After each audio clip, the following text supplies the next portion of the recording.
এরকম যদি গণিত থাকে, শুনো, এরকম যদি গণিত থাকে তাহলে তোমাদের এমসিকিউ তে গণিত আসে না, আমরা আনসার কিভাবে বের করব? মনে করো এটার মান বাইর করতাম, তাহলে এখানে দেখো x + y সমান কত? 12 আর x y সমান 27।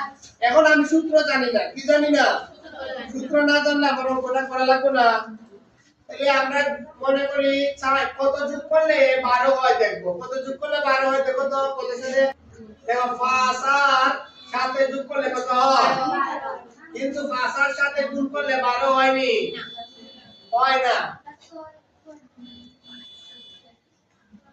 3 নম্বর ধরে 3 আর 9 যোগ করলে কত হয়?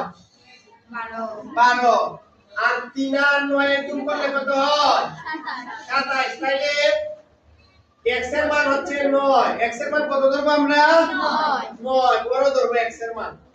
x এর মান যদি 9 ধরি, x এর মান কত ধরছি? 9 আর y এর মান কত? 3। তাহলে হইছে, এখানে বলছে x - y হোল স্কয়ার এর মান বের করতাম। তাহলে এখানে মাইনাস দিব না, হোল স্কয়ার। এখন 9 থেকে 3 গেলে কত হয়? 6 স্কয়ার। তাহলে 6 6 এর মান কত আইছে?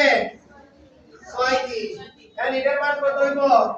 9 না, 9 স্কয়ার প্লাস 3 স্কয়ার। তাহলে কত হয়? 9 9 81। 3 3 এ কত হয় না? 9। 81 আর 9 কত হয়? দেখো এখন আনসার হইছে কিনা।